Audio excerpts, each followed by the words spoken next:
영상으로 함께 예배하시는 모든 성도님들과 가정 가운데 하나님 평강이 함께 하시길 축복합니다. 우리 함께 말씀 보도록 하겠습니다. 다니엘 2장 44절 말씀입니다. 다니엘 2장 44절 말씀 함께 읽겠습니다. 이 여러 왕들의 시대에 하늘의 하나님이 한 나라를 세우시리니 이것은 영원히 멸망하지도 아니할 것이요 그 국권이 다른 백성에게로 돌아가지도 아니할 것이요 도리어 이 모든 나라를 쳐서 멸망시키고 영원히 설 것이라. 아멘. 우리 지난주 이어서 계속 우리 다니엘 함께 살펴볼 건데요. 오늘 다니엘 2장에 나오는 이야기를 중심으로 말씀 함께 생각해 보도록 하겠습니다. 느부갓네살 왕이 예루살렘 침공, 이제 1차 침공 때 605년, 주전 605년에 있을 때 1차 침공 때 다니엘과 세 친구 또 기타 유력자들이 포로로 끌려가게 됩니다. 포로로 끌려가서 다니엘과 세 친구 비롯한 또 다른 포로들에게 용모가 준수하고 지혜가 있는 이제 젊은이들에게 왕궁에서 일할 수 있는 기회가 주어지 그걸 위한 학교에 들어가게 되고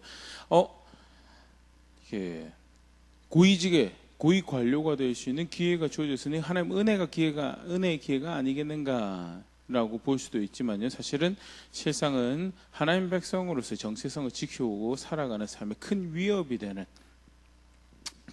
그들이 바빌론에서 이야기하는 세속적 성공과 세속적 행복관 삶의 만족, 또 나라를 격려하고 삶에 살아가는 방식들을 규정하는 것들을 배우고 익히고 그거보다 누구보다도 그것을 능숙하게 해내야 되는 것이 요구되어진 자리가 사실 다니엘이 갔었던 학교의 자리고요.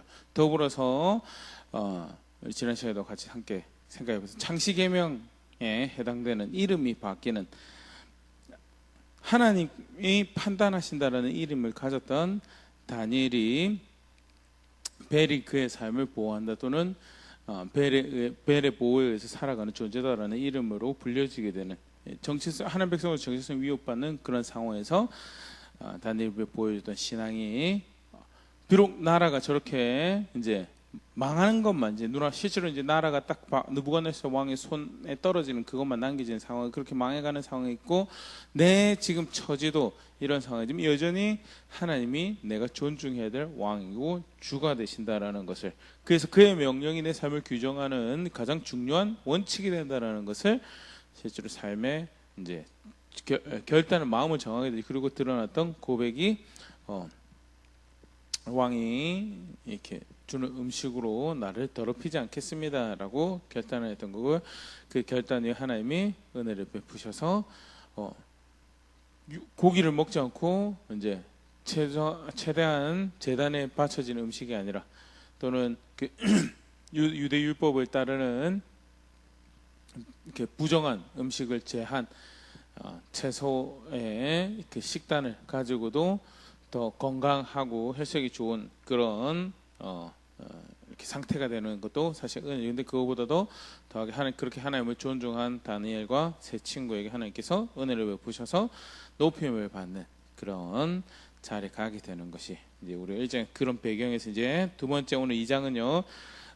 이 느부갓네살 왕이 꿈을 꾸게 됩니다. 다니엘 2장 1절 느부갓네살이 다스린 지 2년이 되는 해에 느부갓네살이 꿈을 꾸고 그로 말미암아 마음이 번민하여 잠을 이루지 못한지라.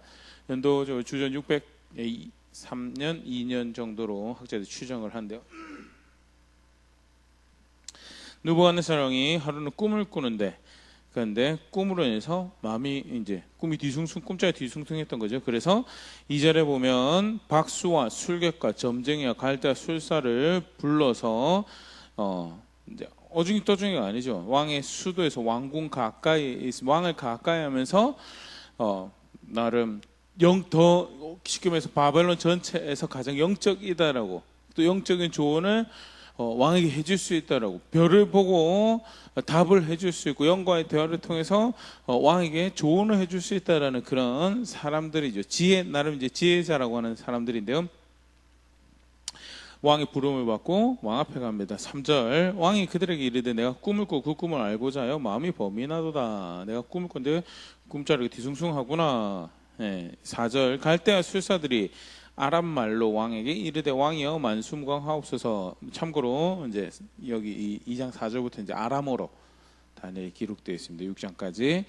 그래서 자연스럽게 문학적으로도 이렇게 넘어가고요. 또 이방인들도 이제 그 당시 공용어로 이제 그 언어를 아는 모든 사람들이 이야기를 알 수 있도록 이제 기록된 부분들도 우리가 이렇게 눈여겨볼 수 있는 부분이고요. 왕이여 만수무강하옵소서. 왕께서 그 꿈을 종들에게 이르시면 우리가 해석하여 드리겠나이다 하는지라. 이제 왕 앞에 불려온 술사들이, 박수들이, 점쟁이들이, 또 속칭 이제 좋은 자라고 하신 지혜자들이 그 꿈을 우리에게 이야기해 주시면 우리가 그 꿈의 의미를 이야기해 드리겠습니다라고 하는데 굉장히 흥미로운 이제 또 이 긴장감이 더 이제 격렬해지는 그런 부분들고요. 나중에 이제 그 해소에서 더 이제 그 다니엘과 함께 하시는 하나님의 위대하심을 또 보여주는 그런 대목이 되기도 하는데요.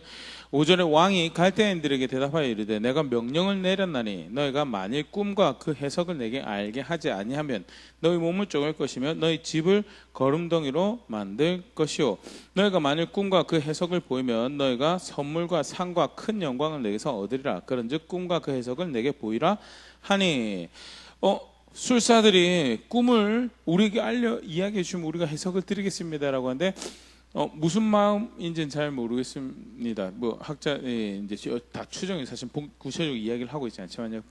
그런데 분명한 것은 갈대아 왕이 느부갓네살 왕이 이 술사들에게 지혜자들에게 요구했던 것이 뭐냐? 꿈도 너희가 맞춰라.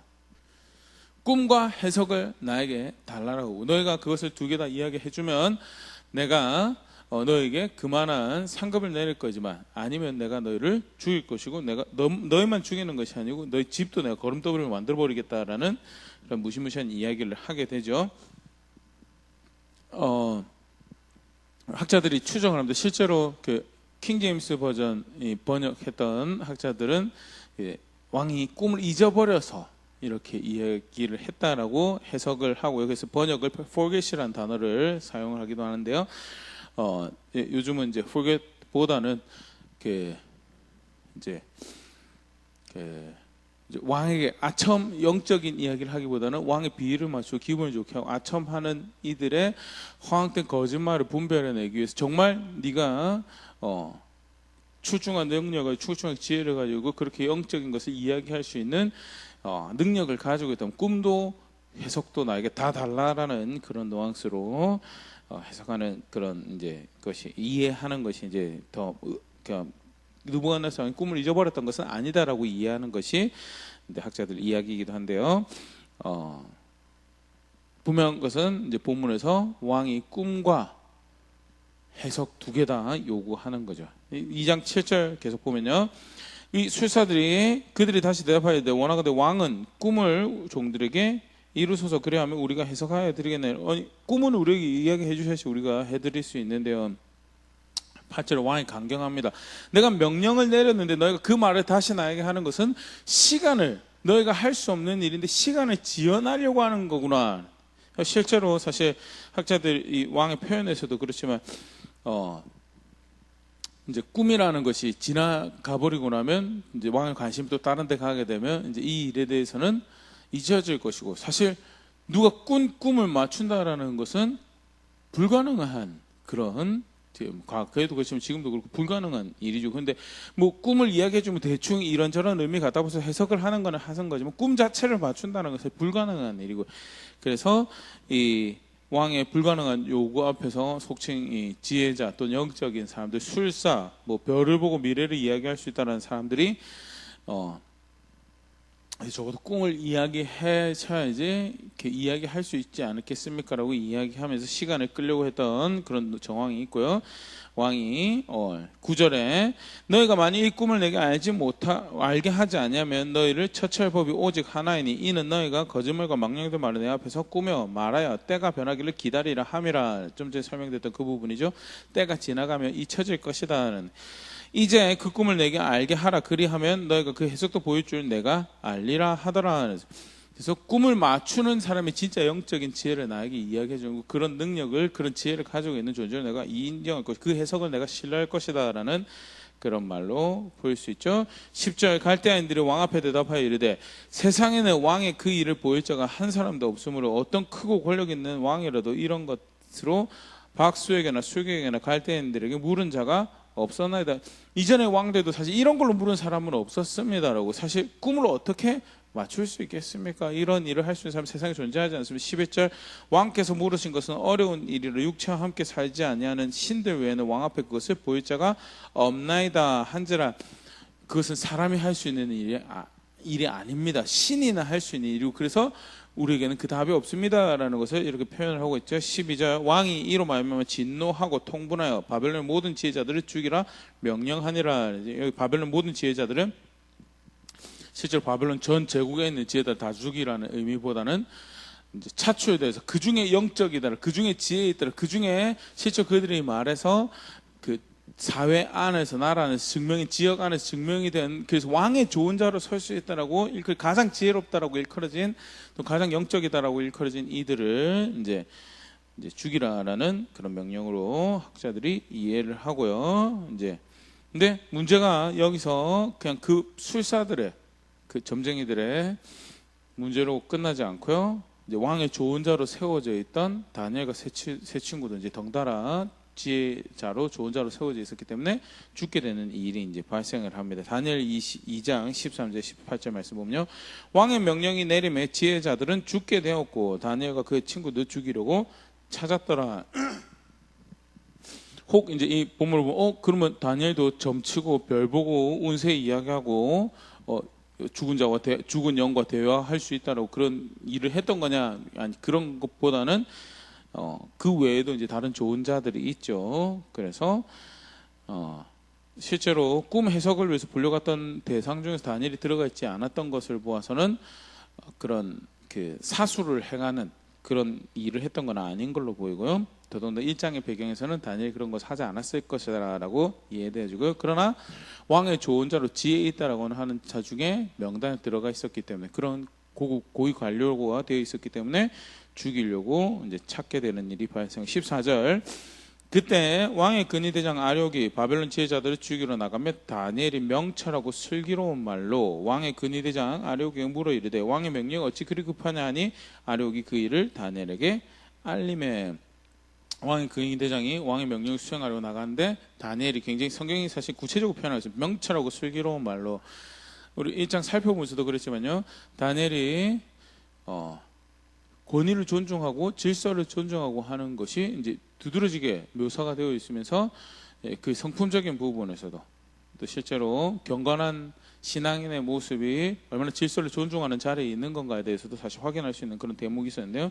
이 부분 역시 그런 대목으로요. 그가 명철하고 슬기롭게 그 권위자를 대하고 있는, 왕의 명령을 받아서 권위를 가지고 있는 자들에게 이야기하고 있는 모습을 보일 수 있고요. 다니엘이 이 일에 대해서 들었을 때 16절 다니엘이 들어가서 왕께 구하기를 시간을 주시면 왕이 그 해석을 알려드리리다 하니라.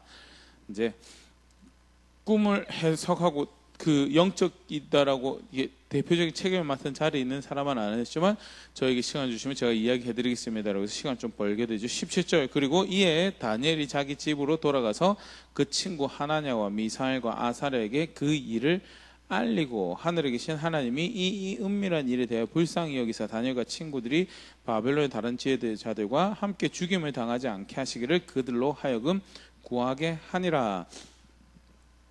이제 하나님께 은혜를 구하게 되죠. 당장 이제 죽게 된 일에 대해서 이제 은혜를 구하게 됩니다. 그래서 하나님 뜻이 계획이 있으셨으면 우리 7가지 인도하시 이 자리에 있게 하셨는데, 또 하나님이 우리가 지금 선택한 것들을 해서 기뻐하시는 것도 확인을 해주셨는데 우리 긍휼히 여겨주시고 주의 뜻을 이루어달라는 그런 기도를 하지 않았을까 생각을 해보게 되는데요.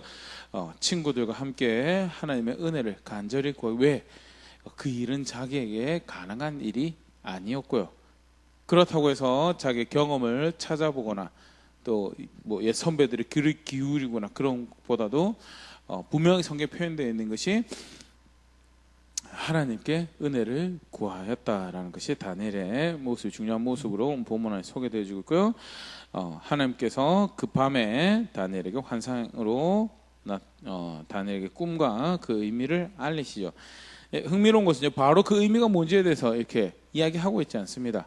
오히려 하나님이 다니엘에게 그것을 알게 하셨고 다니엘이 거기에 감사의 찬양을 올리는 것이 기록이 되어 있는데요.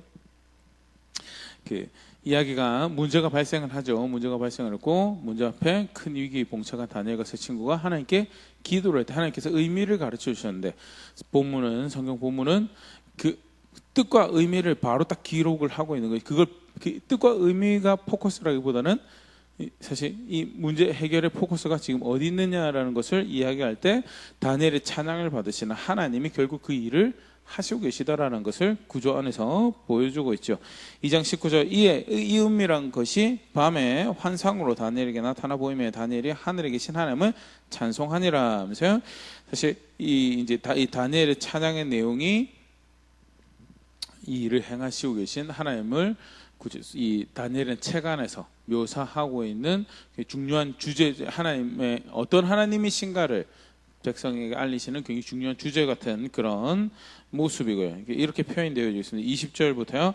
다니엘이 말하여 이르되 영원부터 영원까지 하나님의 이름을 찬송할 것은 지혜와 능력이 그에게 있음이로다. 먼저는 충분한 지혜와 능력이 있으신 하나님, 이 일을 행하시기에 충분한 지혜와 능력이 없으시죠. 그 지혜와 능력이 어떻게 펼쳐지느냐. 21절 그는 때와 계절을 바꾸시며 왕들을 폐하시고 왕들을 세우시며 지혜자에게 지혜를 주시며 총명한 자에게 지식을 주시는도다. 그는 깊고 은밀한 일을 나타내시며 어두운 데에 있는 것을 아시며 또 빛이 그와 함께 있도다. 나의 조상들의 하나님이여 주께서 이제 내게 지혜와 능력을 주시고 우리가 주께 구한 것을 내게 알게 하셨사오니 내가 주께 감사하고 주를 찬양하나이다. 곧 주께서 왕의 그 일을 내게 보이셨나이다. 하나님의 지혜가 능력이 있으신 분이고 그가 얼마나 그 지혜와 능력이 크시냐면 때와 계절을 바꾸시고 왕을 세우시고 왕을 패하기도 하시고 지혜자들에게 지혜를 주시기도 지혜 있는 자가 지혜 있는 것이 하나님께서 그 지혜 모두 출처고 총명한 자의 지식이 출처이고 감춰진 모든 것을 밝히 알리시는 빛의 근원이시며 그렇게 지혜와 능력을 주신 분이시다라는 것이 첫 번째 그 하나님에 대한 찬사의 모습입니다. 두 번째로는요.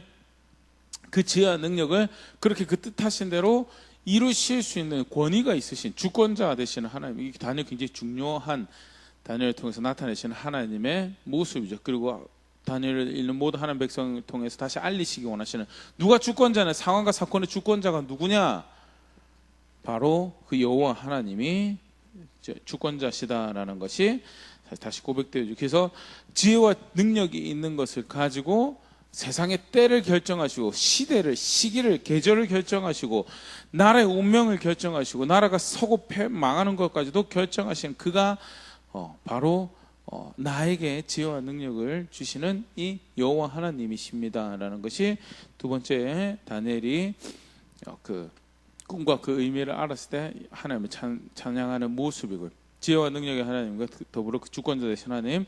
이제 한 가지 더 이제 보일 수 있는 것은요. 나의 조상들의 하나님이여 주께서 내게 지혜와 능력을 주시고 우리가 주께 구한 것을 내게 알게 하셨사오니 조상들의 하나님, 조상들이 물론 이제 악을 행한 조상들에게 심판을 하시는 그런 하나님이시기도 하지만 여기서 조상들의 하나님이라는 것은 은혜를 베푸신 하나님을 의미를 하는 거예요. 조상들에게 은혜를 베푸셨던 하나님이 동일하게 오늘 나에게 이 은혜를 베푸셔서 나와 내 친구들이 살게 하시는군요 라는 것을, 그가 여전히 은혜로우신 분이 자비로 우리 조상들에게 아브라함을 갈대우르에서 불러내셔서 약속을 주시고 그 언약 안에, 그 약속 안에서 한 민족을, 한 나라를 만드신 하나님, 그리고 그 약속대로 이집트에서 백성들을, 조상들을 건져내셔서 인도에 오셔서 하나님 나라에 약속한 땅에 살게 하셨던 그 은혜의 하나님이, 그 나의 조상들의 하나님이 오늘 내게 지혜와 능력을 주셔서 오늘 나로 살게 하시는군요 라는 것이 다니엘을 통해서, 다니엘 고백을 통해서 다시 이 자리에서 확인되어진 하나님의 모습.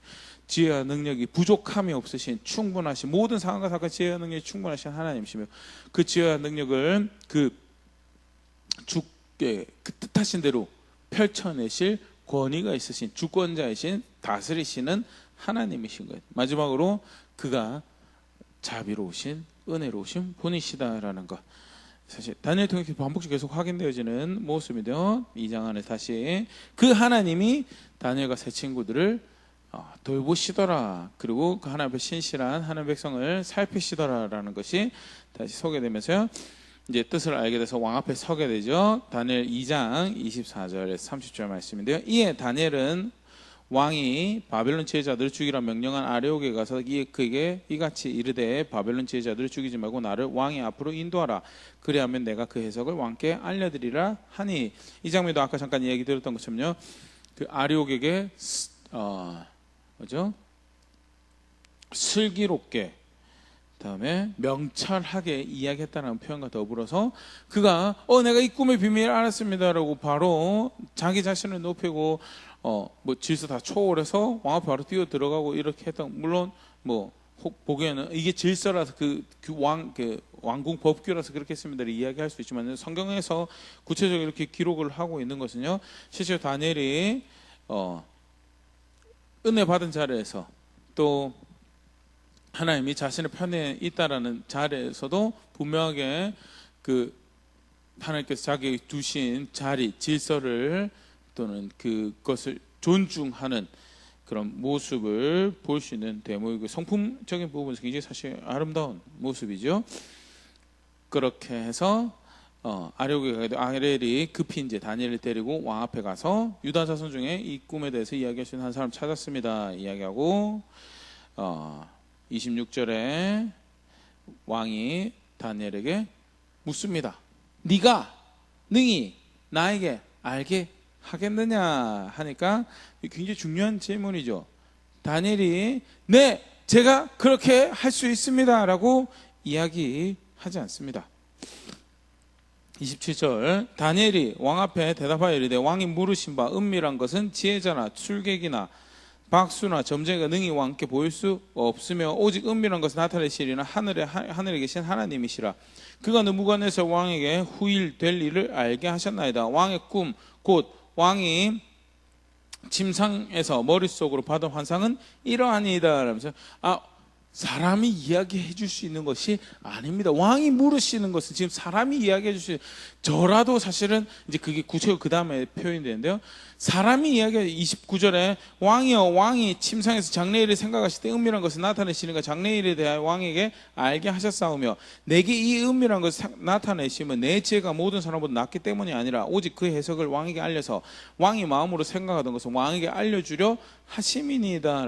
내가 지혜가 있어서 지금 이야기할 수 있는 것도 아니고, 기본적으로 이 일은 사람이 할 수 있는 일이 아니고 은밀한 것을 알게 하시는 여호와 하나님이, 하늘의 하나님이 나타내신 것이며, 나 또한 그의 은혜 안에서 그가 왕에게 이 뜻을 알게 하고자 하셨기 때문에 내가 이야기할 수 있는 것입니다 라고 하면서 철저하게 자기 자신을 하나님 앞에서 낮추는, 그리고 존중받아야 될 하나님을 높이고 있는 것이 보일 수 있고요. 사실은 굉장히 유혹이 있는, 인간적인 생각에서요, 왕 앞에서 제가 할 수 있습니다라고 해서 어젯밤 이제 밤에 보여준 환상을 이야기하면 결국 누가 높임을 받을 수 있는 건가요? 내가 이걸 통해서 내가 높임을 받을 수 있는 절호의 기회고, 모든 지혜자 중에 적어도 간단히 얄팍한 인간의 계산에도 모든 지혜 중에서 가장 지혜롭다라고, 우월하다라고 왕 앞에 인정받을 수 있는, 나를 그 어떤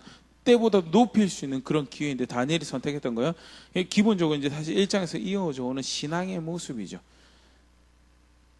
문제가 발생했을 때 그것을 내 경험이나 내 방법으로 해결하려고 하지 않았던 그 다니엘의 신앙의 모습, 그리고 그 환상이 보여졌을 때 모든 지혜와 능력이 거론되시며 그 지혜와 능력을 가지고 그 권위 가운데 은혜를 베푸시는 것을 결정해서 그 뜻을 이루신 하나님 찬양하였던 다니엘의 신앙의 연장선에서 이 일은 제가 하는 게 아닙니다. 하늘의 하나님, 그 여호와 하나님, 우리 조상들 하나님이 이것을 나에게 알게 하셔서 그것 또한 왕에게 그 뜻을 알게 하려고 하는 것이지 나를 높이려고 하는 것이 아닙니다라는 것이 간접적으로 표현되고 있는 그런 대답이 굉장히 사실은 멋진 하나님 백성으로서 사건과 상황 아래 살아가는 이 자세, 모습, 마음가짐을 보일 수 있는 그런 다니엘의 대답이죠. 그러면서 이제 이어서 이야기가 이제 진행이 됩니다. 느부갓네살 왕의 꿈을 먼저 이야기를 해주죠. 다니엘 2장 31절 35절 왕이여 왕이 한 큰 신상을 보셨나이다. 그 신상이 왕 앞에 서 있는데 크고 광채가 매우 찬란하며 그 모양이 심히 두려운 한 큰 신상을 왕이 꿈에서 보셨습니다. 32절 머리가 순금이고 그리고 가슴과 두 팔이 쉽게 말해 상체가 은이고 다음에 배와 넓적다리가 노시고 그리고 종아리가 철이고 그리고 발이 철과 진흙으로 이렇게 합성물로 된 재질로 만들어진 신상이 있었습니다. 그런데 34절 왕이 보신즉 손대지 않은 돌이 나와서 신상의 철과 진흙발을 쳐서 무너뜨리매 그때 철과 진흙과 녹과 은과 금이 다 부서져 여름 타작마당에 겨같이 되어 바람에 불려 간 곳이 없었고 우상을 친 돌은 태산을 이루 온 세계 가득하였나이다. 그런데 사람이 굴린 것 같지 않은 돌이 어디선가 굴러와 가지고 그 신상을 치게 되고 그때 그 신상의 모든 금, 은, 놋, 그다음에 철, 진흙이 다 흩뿌려져 가지고 마치 오간데 없는 바람에 흘려 오간데 없는 것 마치 그 흔적도 찾을 수 없는 것처럼 그렇게 돼버렸고 오히려 그 우상을 친 큰 돌이 아주 큰 산이 되어서 세계 가득하더이다라고 이야기합니다. 그 꿈을 꾸셨습니다라고 이야기를 하고 꿈에 대해서 의미를 이제 이야기해 그 다음 절인데요. 36절에 36절 보면 그 해석은 이제 왕께 아래입니다. 37절 보면 이제 38절에 보면 그 표현이 직접적으로 등장을 합니다. 이제 이 머리가 신상의 머리가 금인 것은 바로 현재 지금 정말 신과 같은 권위를 누리고 있는 왕을 이 바벨론 왕국을 상징하는 것입니다. 다음에 39절 왕을 뒤에 왕보다 못한 나라가 일어날 것이요 그게 이제 은이죠. 가슴과 팔이 구성은 은이고 세 번째로 또 녹과 같은 나라가 일어나서 온 세계를 다스릴 거죠. 이게 사실 이제 금, 은, 동 이제 노시죠. 노시 의미하는 게 각각 이제 나라를 의미하는 것으로 그렇게 해석하면서 넷째 나라는 종아리죠. 강하기가 쇠가 트리니 쇠는 모든 물건을 부서뜨리고 이기는 것이 쇠가 모든 것을 부수는 것 같이 그 나라가 문 나라를 부서뜨리고 찢을 것이며 이게 머리부터 해서 이게 단순히 그냥 나라를 의미하는 게 아니고 순차적으로 금이 은에 의해서 이제 금은 이제 쇠퇴할 것이고 은이 일어날 것이고 은이 쇠퇴하고 노시 일어날 것이고 노시 일어났던 것이 그 다음에 등장하는 강한 쇠에 의해서 다 부서뜨리고 일어날 것이다. 41절 왕께서 그 발과 발가락이 없는 토기장의 진흙이요 얼마나 쇠인 것을 보셨은지 그 나라가 나눌 것이며 왕께서 쇠와 진흙이 섞인 것을 보셨는지 그 나라가 쇠 같은 튼튼함이 있을 것이라. 종아리가 쇠고 그리고 발이 쇠와 진흙이 섞여서 단단하게 쇠처럼 견고하게 있는 그 뭐죠? 쇠와 이제 여기서 학자들이 해석을 할 때 좀 나뉘는데요. 이제 금, 은, 동, 그러니까 노시죠. 노 다음에 쇠, 철. 그다음 발이 아까 꿈 이야기할 때 쇠와 진흙이 혼합된 그런 재료로 되어 있다고 이렇게 표현되어 있으면서 나누어져 설명되어 있으니까 금도 한 나라를 의미하고 은도 한 나라를 의미하고 놋도 한 나라를 쇠도 한 나라를 의미하면 발도 또 다른 나라를 의미할 것이다. 그렇게 해석하는 경우가 있고요. 아니 다른 나라라는 정확한 표현이 없어서 쇠로 된 나라와 종아리가 의미하는 쇠로 된 나라와 그 나라가 가진 속성을 의미하는 것이다. 뭐 그렇게 해석을 하는 경우도 있는데요. 사실 본문 안에서 다 가능한 부분이라 여겨지고요. 중요한 것은 이제 아무리 단단하게 섞여도 그 다음에 이제 발가 날라서 그거를 다 쳐버리죠. 이게 사실 이제 이 꿈의 가장 중요한 대목이죠. 학자들이 해석을 할 때 금은 이제 느부갓네살 바벨론을 의미한다면 은은 그 바벨론 다음에 페르시아를 의미하는 것이다. 이제 바벨론에서 그 세계 주인이 되는 나라죠. 그리고 놋은 그 페르시아 이후에 그 세계 주인이 되는 알렉산더가 이제 정말 그 헬라 세계를 이야기를 하는 거고, 그 다음에 종아리에 쇠는 노스를, 죄송합니다, 로마를 의미하는 거다. 그러면 쇠와 진흙이 섞인 것은 뭐냐? 그게 사실 아까 이제 이야기했던 학자들 사이에서 먼 미래의 어떤 나라일 것이다 뭐부터 시작해서 저는 개인적으로는 로마에 해당하는, 로마를 설명하면서 쇠가 있는데, 어떤 분은 이제 로마의 정치 체제로 이제 쇠는 그 제정 로마, 황제가 있는 로마고, 쇠와 흙이 섞인 것은 공화정 로마고, 뭐 이런 그런 식으로 설명한 것도 있는데, 그 사실은 뭐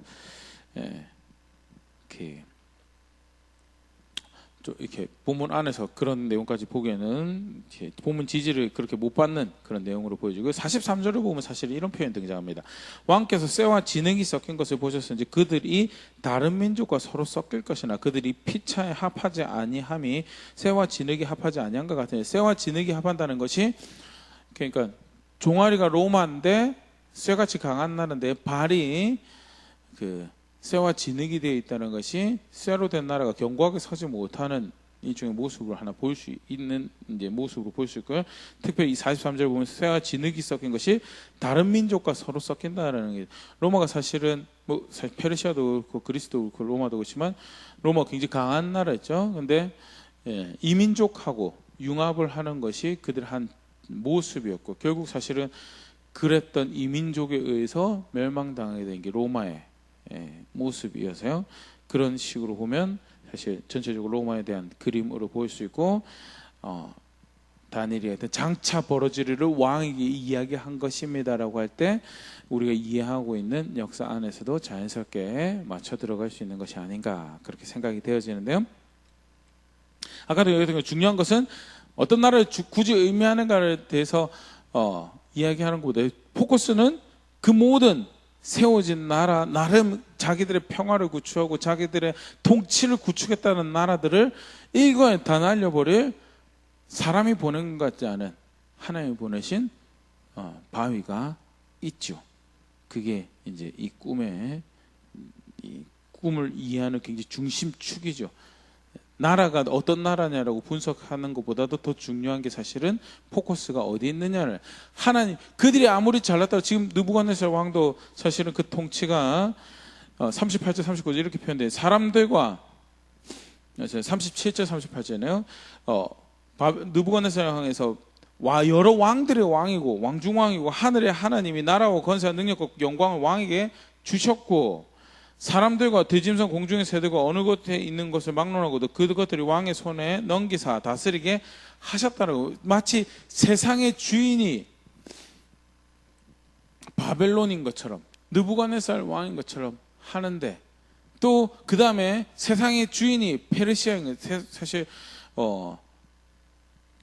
바벨론보다 훨씬 더 넓은 영토를 가지고 더 많은 더 오랜 통치 기간 누렸던 것이 페르시아죠. 페르시아보다 더 영토가 넓었다고 이야기되는 것이 알렉산더 당시의 헬라 제국이죠.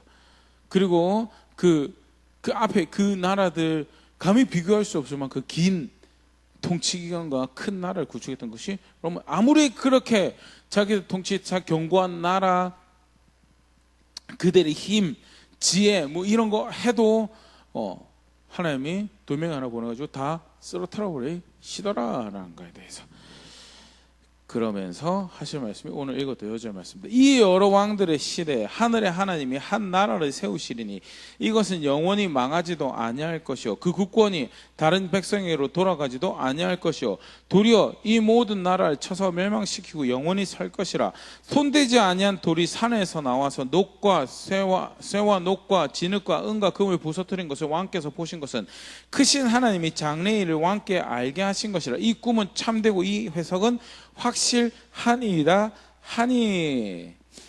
네. 하나님께서 한 나라를 세우실 것이고, 이 돌멩이가 뭐를 의미하느냐? 1차적으로는 하나님 심판, 뭐 어떤 형태로든 하나님 심판이 각 나라에 미쳐질 하나님 심판을 의미하는 것으로 1차적으로 볼 수 있겠죠. 근데 두 번째로 사실 절대 간과할 수 없는 이 돌멩이 이해하는 중요한 키가 예수님이죠. 구원의 반석으로 고백되어지고 표현되어지고 모사되어지는, 그래서 예수님이 육체적인 제국을 이 나라 직접 막 칼과 방패를 들고 무기를 사용해서 육체적인 제국을 건설하신 것은 아니지만 하나님을 대적하여 세워진, 사실 기본적으로는 바벨론이든 그리스든 로마든 뭐 중국이든 미국이든 상관없죠. 하나님을 대적하여 세워진 기본적인 그들의 통치, 그들이 잘났다고 세워낸 하나님하고 하나님 법과 상관없는 신상, 그것을 결국 그것이 구원이 될 수 없음에 대해서, 그것이 결국 아무런 인생의 유익이 될 수 없다는 것에 대해서 두둥 하고 나타나서 확인하시고 보여주신 분이 바로 예수님이시죠. 예수님은 존재 자체가 그래서 심판이고 정죄라고 그렇게까지도 정죄하러 판단하러 오신 게 아니죠. 그런데 예수님, 이렇게 요한복음 표현이 그렇습니다.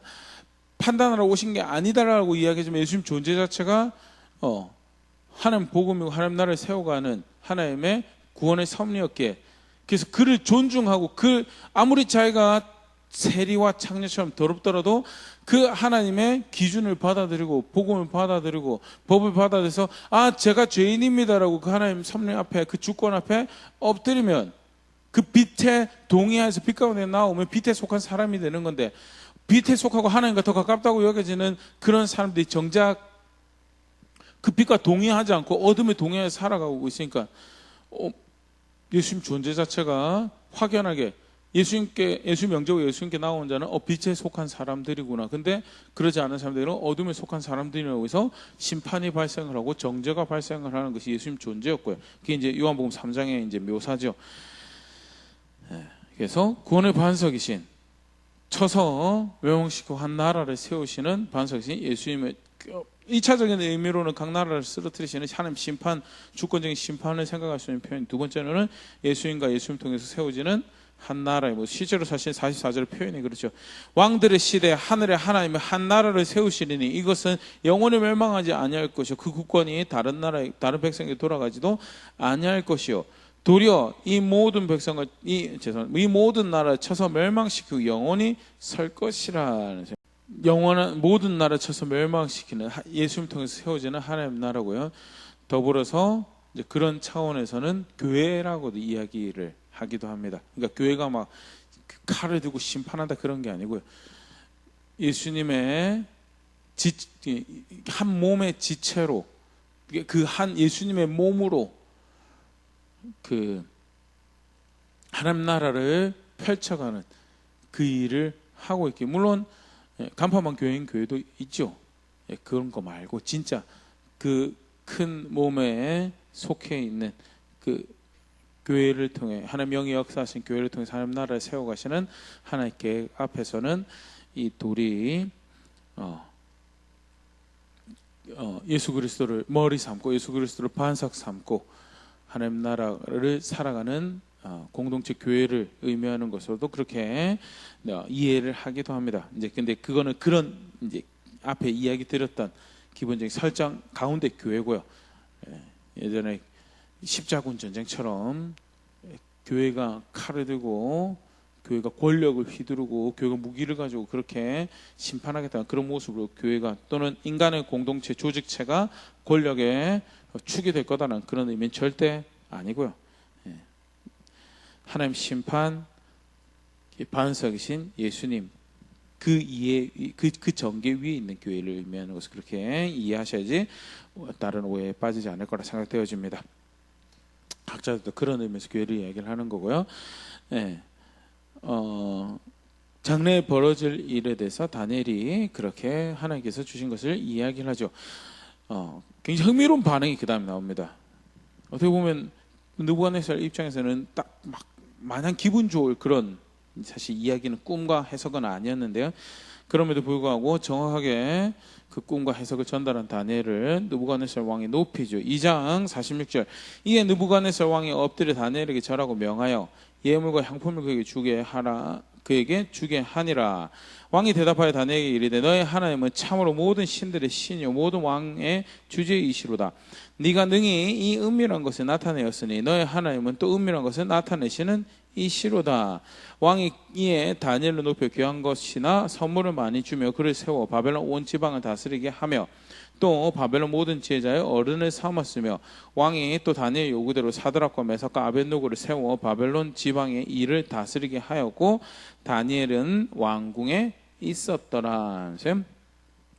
하나님이 느부갓네살 왕이 다니엘을 높이게 되고요. 하나님이 다니엘을 높이시는 그런 모습을 볼 수 있는데요. 간단하게 그 이야기 구조를 이렇게 보면요, 문제가 생겼죠. 근데 문제 가운데 다니엘이 하나님을 존중을 하고요.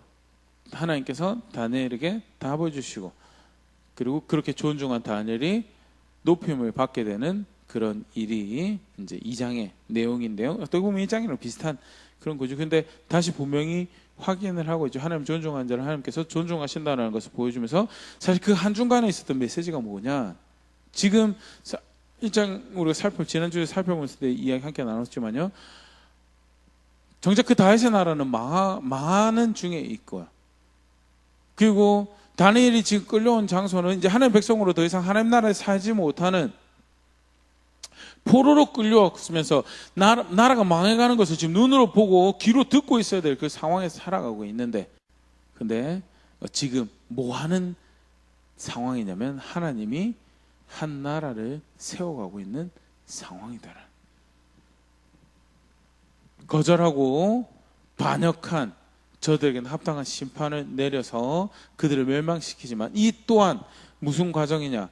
영원한 한 나라를 세워가기 위한 과정이고, 실제로 예수님이 그렇게 해서 오시죠. 그 역사적 배경 가운데 예수님이 오시죠.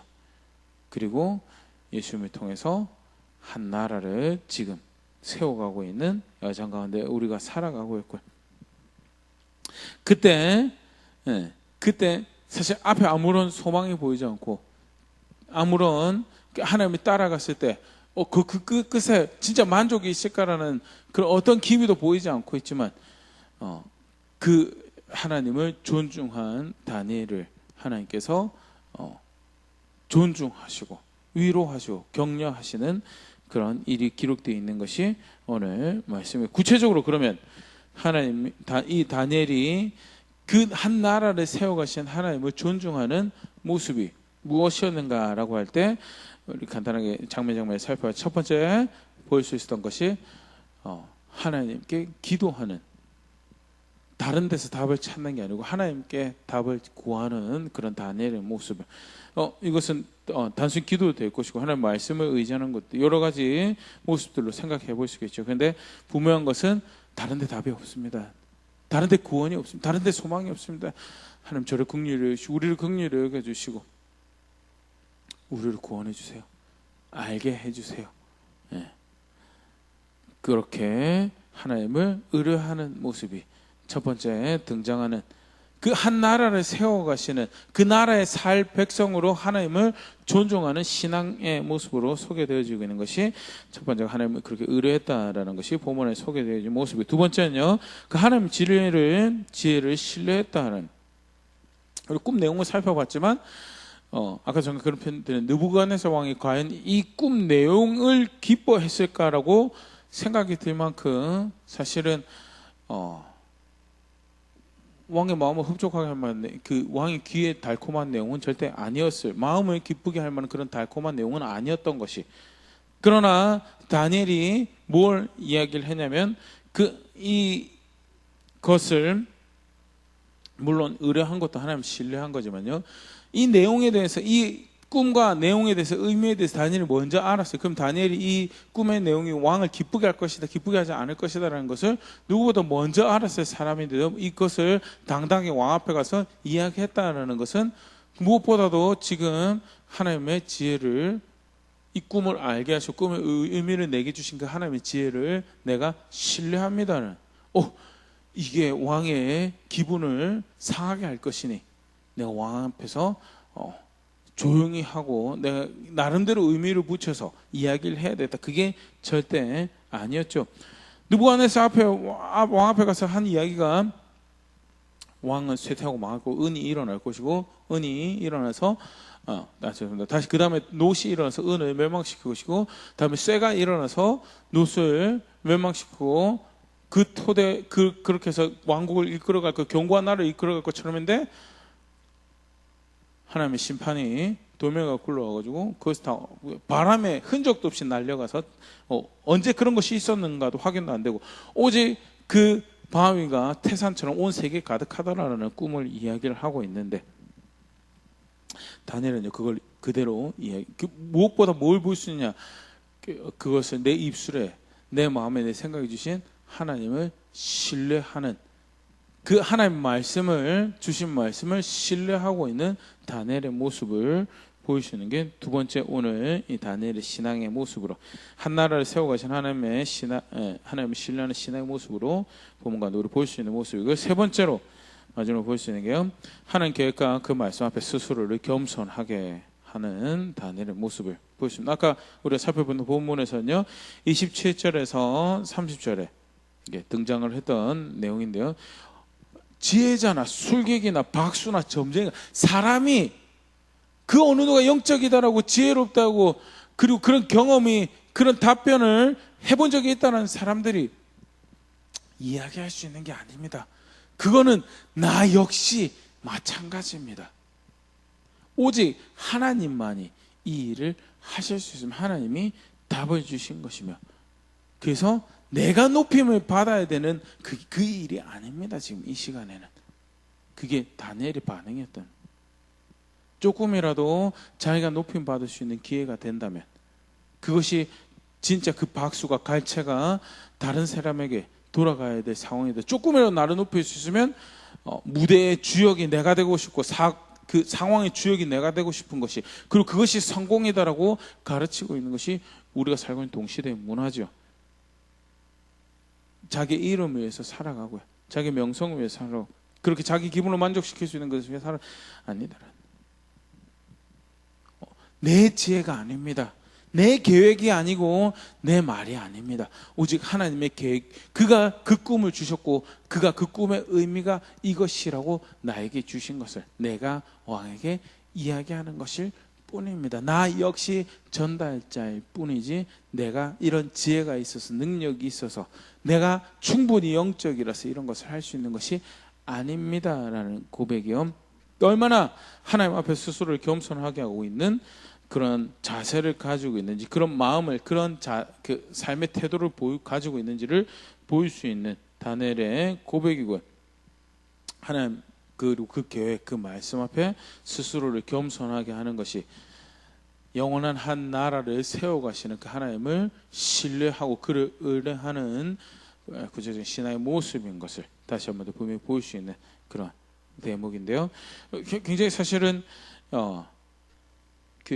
옛날에 이런 일이 벌어졌구나라고 그냥 지나칠 수가 없는 본문 중에 또 하나죠. 실제로 사실은 우리가는 그 예수님 이후에 그 영원한 한 나라를 세워가시는 왕이죠.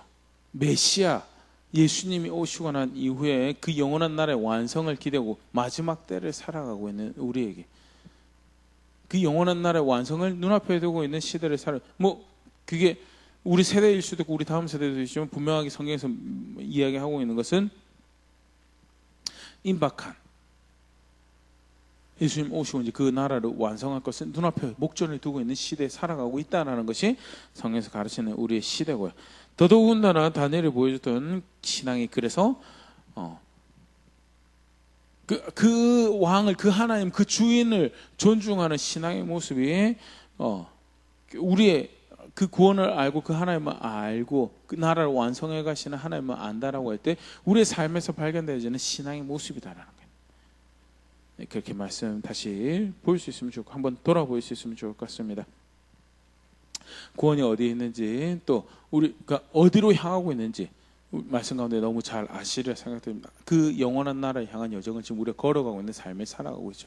그리고 그 영원한 나라를 완성해 가시면서 충분한 지혜와 능력과 권위로 세상을 통치하고 계시는 하나님을 나의 하나님을 우리의 하나님이라 부르는 그런 신앙을 가지고, 그래서 오늘도 이렇게 예배하고 있고 겸손히 그 말씀 앞에 우리 생각과 마음과 우리 삶을 내려놓기 위해서 지금 마음을 드리고 있는 시간을 가지고 있는데, 그렇다면 실제로 다니엘이 보여준 것처럼 그런 신앙을 우리가 가지고 있느냐는, 문제 앞에서 하나님을 의뢰하고 그의 지혜를 신뢰하는 그런 삶의 모습이, 그런 선택들이 있던가. 내가 왕년에 모해받고 내가 경험이, 그래서 이게 나에게 더 선한 것이, 이게 결국 나를 살릴 것 같다라는 그 길이 하나님을 얼마나 존중하고 있는지를 구체적으로 반영을 하고 있는가. 아니면 말로 하는 고백은 언제나 흩날려, 언제 마지막으로 그 고백을 하는지 찾을 수가 없는 그런 고백이 되어버렸고, 삶에서 내가 하나님 존중한다는 것은 사실은 찾아보기 힘든, 더더구나 그렇기 때문에 하나님과 하나님의 계획과 하나님의 목적과 계획과 그 말씀 앞에 스스로를 언제 마지막으로 겸손하게 해봤지는, 내가 바보가 될지언정, 내가 세상 지혜가 없는 어리석은 존재가 될지언정, 내가 그 계획과 말씀을 신뢰하여서 내가 스스로를 그 앞에서 낮춥니다. 영광 받아야 될 목적을 이루고 그 마음의 흡족함을 얻어야 될 존재가 내가 아닙니다라고 언제 마지막으로 그 고백을 해봤는지, 오늘 말씀 앞에 다시 한번 더 돌아보면서요, 그 한 나라를 세워가시는 하나님을 어떻게 존중해야 될까 다시 한번 더 말씀 앞에 확인할 수 있으면 좋을 것 같습니다. 실제로 그리고 그 영원한 나라를 세워가시며 하나님 대적하는 대적들을 하나하나, 그것이 이제 사실 우리가 이제 계속 수요일, 금요일, 주로 통해서 요한계시록 살펴보고 있는, 요한시적 그 일을 지금 해가시고 계신 그 모습에 대해서 그 이제 우리가 요한계시록 말씀 통해서 확인을 하고 있는데요. 그 시대, 마지막 때를 살아가고 있는 이 시대, 우리가 주의 교회입니다. 우리가 주의 백성입니다. 우리가 그 영원한 나라를 세워가신 하나님을 알고, 내가 그 하나님을 알고 있습니다라는 고백을, 그 하나님이 바로 나의 하나님입니다라는 고백을 만들어갈 수 있는 그런 우리가 교회가 될 수 있으면 좋을 것 같습니다.